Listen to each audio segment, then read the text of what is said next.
Guys, what's going on? It's Ash here coming at you today in Raid Shadow Legends. Thank you for joining me, guys. Hope this video finds you all doing well. Today, we're going to talk about 3 of the most important champions in the game, especially to somebody who doesn't have every single legendary unlocked. I mean, there's not many people who do. We're going to talk about non-legendaries, 2 epics and 1 rare champion that will make a dramatic impact on all of your teams, pretty much everywhere in the game. So we're going to talk about 3 strong AOE defense down champions in today's video. I do want to give a nod to a couple other options though. Again, all of these champions will be non-legendary. A couple other defense down champions. Now, I've said this many times on the channel here before. Most of you, I'd say the majority of you guys already know this, but having a defense down, debuffer champion on your team in every dungeon, even the arena, of course, clan boss, every aspect, faction wars, every aspect of this game is going to make such a night and day difference in the speed that you can get through these levels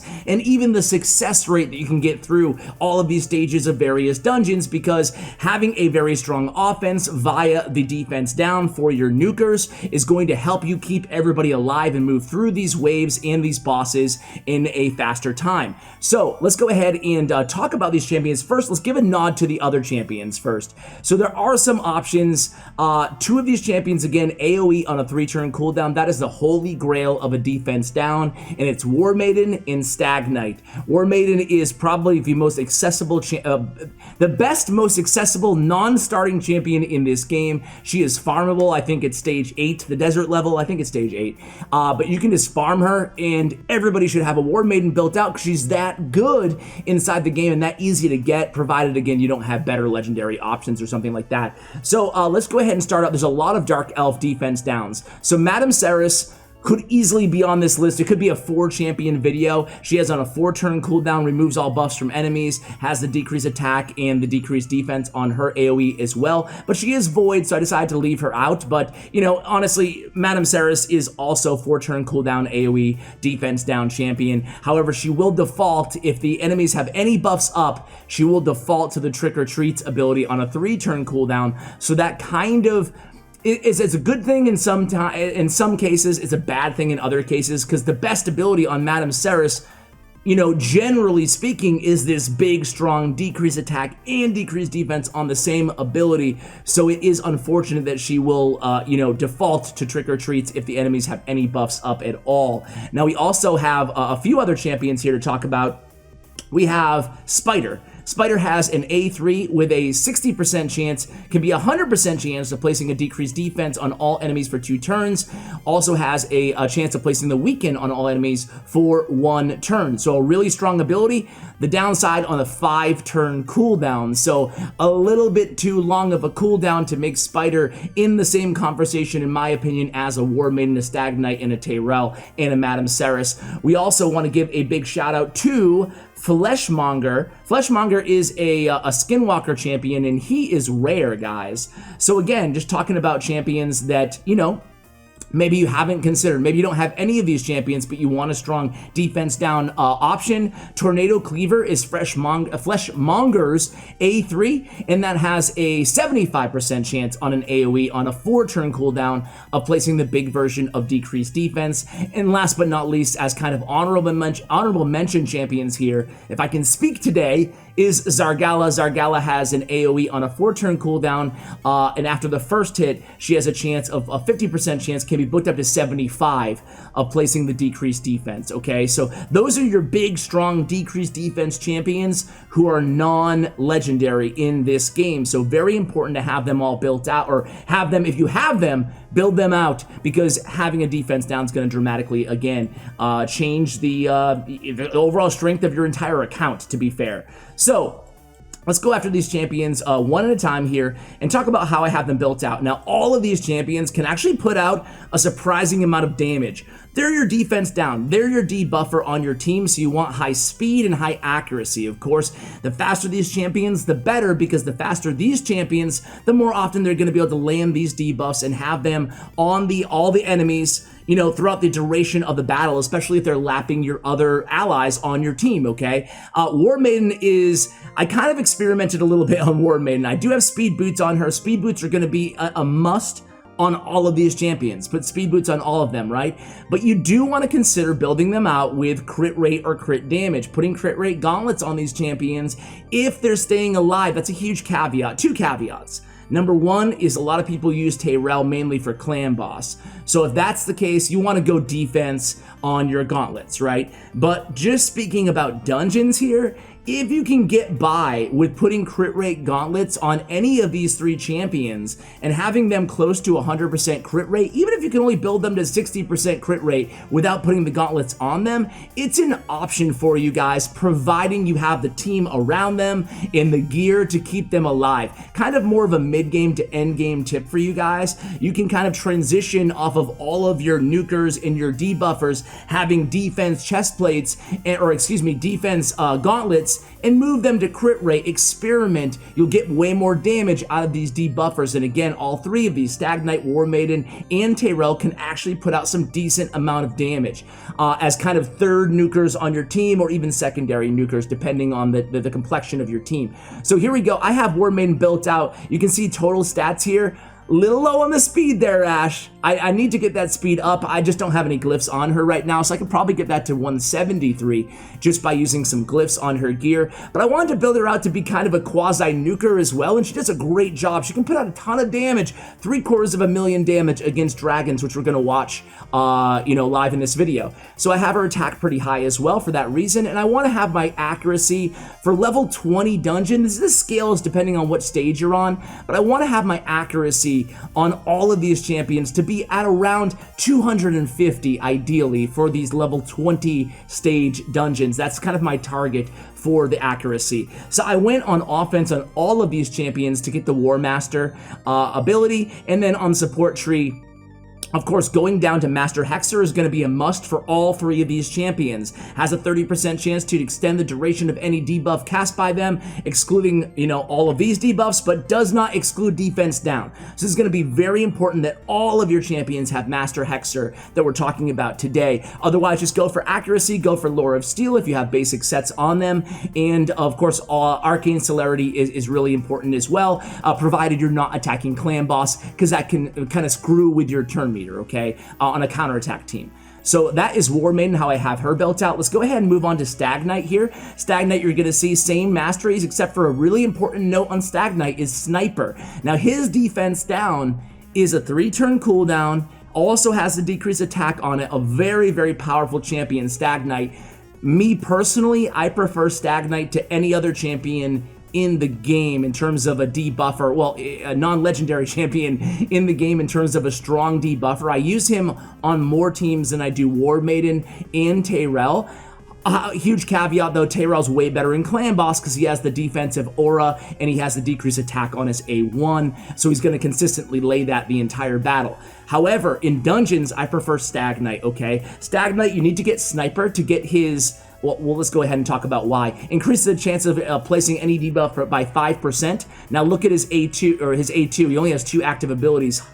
Huntmaster has a 95% chance, right, of landing that decreased defense and decreased attack. You want to get that Sniper mastery. That way you can make it an even 100%. You don't want RNG to be the reason that you're losing, a few battles every 100 battles. You just don't want that to be the case. So, get Sniper on him as well, and then you have a 3-turn cooldown with decreased defense and decreased attack. Man, Huntmaster and Stag Knight in general are just some of the best champions, or some of the best abilities, in champion in the game, in my opinion. I love Stag Knight. I have him built out with only 59% crit rate because I do have defense gauntlets on him. You can see, or HP gauntlets I think I have on him, and a defense chest. So you can see I have a lot of HP, a lot of defense. He's not going to be dying. His damage is based on attack versus Tayrel, which is based on defense. Warmaiden also based on attack. So a lot of speed, 224. This is where I want my speed to be. I want these champions to be very, very fast, and 224 is really, really crucial here for success on a lot of these stage 20 dungeons. And his debuff accuracy, again, is very healthy at 286. I'm getting a lot of my accuracy from my Great Hall, which I prioritize in my Great Hall. And then let's go ahead and move on in terms of, again, just to take a look at the gear. Of course, speed boots on him. I'm getting my crit rate from secondary stats, substats on all these pieces. I have HP gauntlets, and as I said, defense chest on him. And I still need to glyph him out too, so we can get him to be even faster and a little bit stronger as well. And then I'll experiment eventually with removing these HP gauntlets and just going crit rate or crit damage and seeing what I can do with Stag Knight in terms of damage. However, look at his attack. It's very low at 859, so it doesn't, the scaling on his attack is going to be very limited. So just keep that in mind. I don't want to give the impression that any of these champions are going to be like your main nukers, but they can put out a decent amount of damage. So Tayrel, last but not least here, I do have him speed tuned for Ultra Nightmare at 209. I have his crit rate at 100%. Again, you definitely want to go crit rate on your on Tayrel, providing you can get his defense up enough, right? So again, Clan Boss, I mentioned this earlier.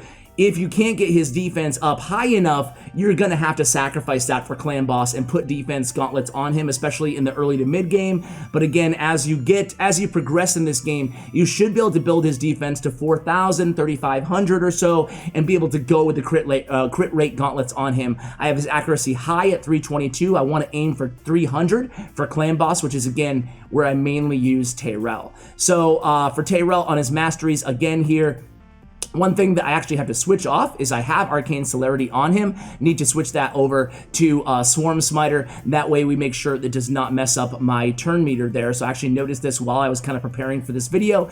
And again, I went with Master Hexer and Sniper on him. Sniper's going to help out with his other abilities in his kit. He has a turn meter manipulation by 50% on his A3, and on his A1 he has the decrease attack. Okay, so that is the three most important champions in the game. Let's go ahead and see them in the dungeons. So Stag Knight on this team, he's incredible, right? Because unlike Tayrel, unlike Warmaiden, he has the AOE defense and attack down on the same ability, right? And that is so valuable. It helps keep your team alive to get to the bosses in these dungeons. And you can see he's very speedy here. He's going to set up the table beautifully for Seer to come in and nuke everybody down. Here we are in the second wave as well. We'll make sure you'll see after Lysandra, he's up again and boom, Huntmaster ability again. So all of the opponents are now officially debuffed. Again, kind of setting the table for Seer to nuke everybody but 2 down. 1 more shots from these other champions, and we're at the Fire Knight in only 30 seconds or so.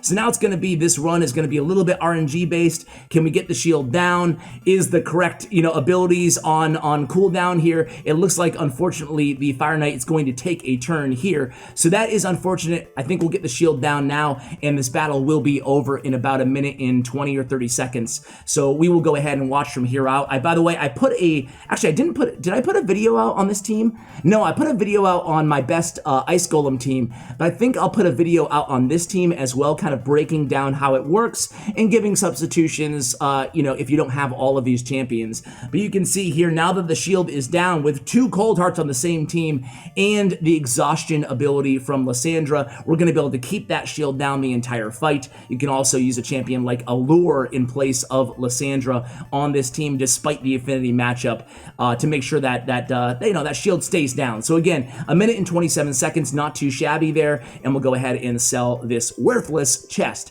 Let's go ahead and move on to Ice Golem. Speaking of Ice Golems, and on the Ice Golem team, I am running, because of the affinity matchup, we're running Tayrel in the lead here. So Tayrel with a little bit of help with turn meter from Lysandra, and the shield, of course, of Miscreated Monster is going to be imperative to having success on this run. So again, now we have Tayrel on the team. The one thing that we have to note here again is his decreased defense is on a 4-turn cooldown. So that actually suits this team pretty well, as the team is a little bit slower on the waves. Well, maybe I take that back, but a little bit slower generally on the waves of Fire Knight. So Tayrel can kind of keep up with the defense down before my heavy nukers go in there and start doing the brunt of their damage. So here we're actually in danger because the Terror Beast are about to go and put that reflect up.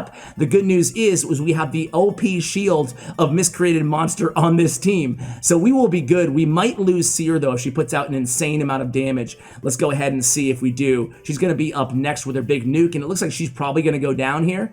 And actually, no, I stand corrected. The shield able to suck up all of that damage. So we are A-okay as we reach the Fire Knight, or excuse me, the Ice Golem in 50 seconds or so. And again here, Tayrel just doing a good job of keeping that defense down on all of the enemies throughout both of the waves. And now in about a turn or two here, he'll put the defense down on these minions of the Fire Knight. So Fire Knight, or why do I keep calling the Fire Knight? Ice Golem is so annoying with these minions. You need to kill them, otherwise it's going to be doing 100% more damage on each of his attacks. You can see his passive here. When his HP drops below these certain thresholds, right, he's going to revive his minions and do up to 100% or 50% more damage, or ignore defense, excuse me, 50% or 100% based on if he has one or two of these minions still alive. So the important thing about this team, outside of the defense down that Tayrel provides, is the shield here, and you can see it right there, going to keep Seer alive, that shield ability from Miscreated Monster. Also, look at Dark Elaine just going absolutely nuts here. Death's Majesty after Death's Majesty after Death's Majesty, but really this team just has really nice synergy all together, right? Again, has Dark Elaine going with every time someone's frozen, we have Miscreated Monster keeping everybody alive, at least for a while, and then we have, again, the Death's Majesty continuing to do the brunt of the damage here for my team on offense, especially now that Seer is dead. But you can see that once we see the final kind of tallies here, Dark Elaine's going to be putting out an insane amount of damage, but Tayrel's going to have a, you know, he's going to be putting out more damage than Lysandra and my other supports, maybe than Miscreated Monster as well. So he's definitely a solid champion. Same thing with the clan boss on Tayrel, right? He can put out a decent amount of damage to kind of help kind of chip away and get you those chests, right? So here, this is actually a pretty long attack, to be fair.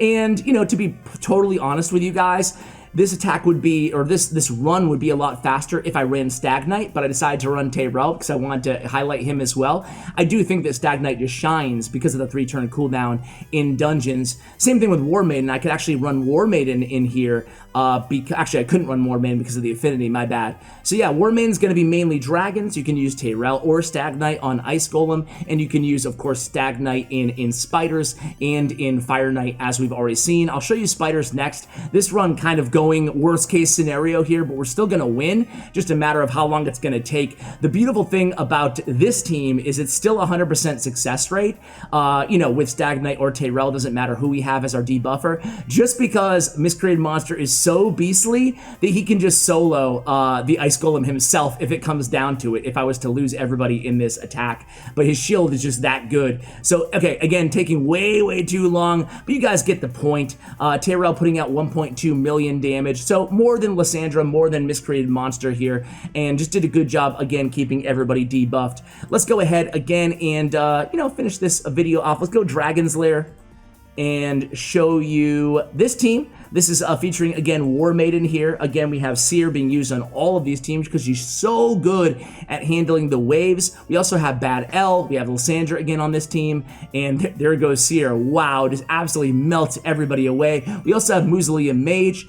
He's going to help get more buffs up on the team and help you out in that regard. Now, one thing I wanted to note for you guys is on all three of these champions, great champions to put a shield set on, actually. I don't have it here, but I probably should consider it. Lysandra actually goes down, so that was unfortunate. We'll still be fine. But it's actually really smart to put a shield buff, or shield gear, excuse me, on your champions, because what that's going to do is provide, like, extra utility for all of these debuffers, right? You put that shield set on, it's going to help you even further get through those waves. Usually 3 turns of shield is really kind of all you need, depending on what stage, depending on the level of your champions. So here you go. We get to the dragon in, what, 50 seconds or so. Again, it's going to be a little bit slower because we unfortunately did lose Lysandra there on the second wave. But, you know, Warmaiden, again, in this run, you're going to be surprised. There's a War Master proc there putting out 50k damage damage just on her A1 with that War Master. Pretty solid, right? And there's the decreased defense,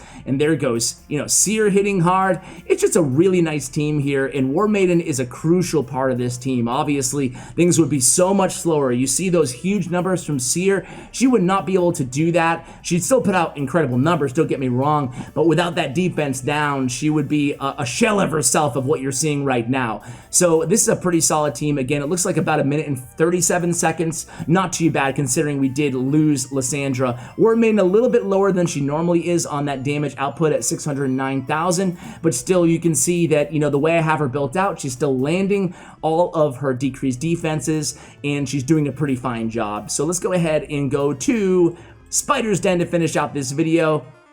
And again, this is Stag Knight City, man. Stag Knight, he's just so good, guys. He's just so good. Again, yeah, stupid. What is my clan talking about this stupid?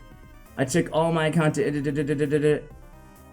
Oh, the 10 times sacred. Yeah, they're not too happy about it.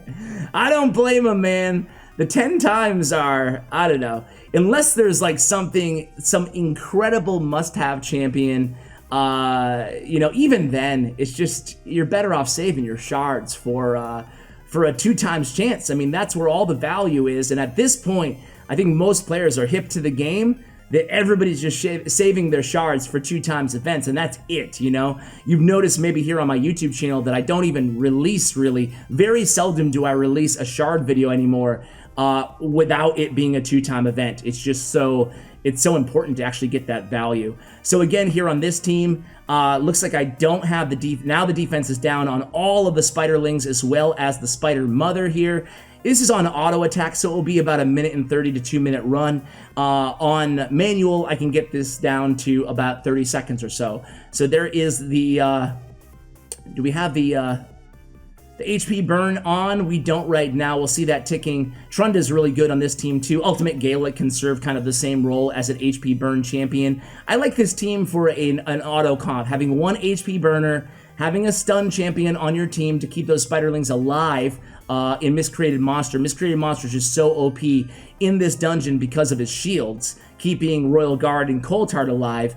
And then again, the last component of this team is the Royal Guard and Coldheart doing those max enemy HP damage. So max HP damage.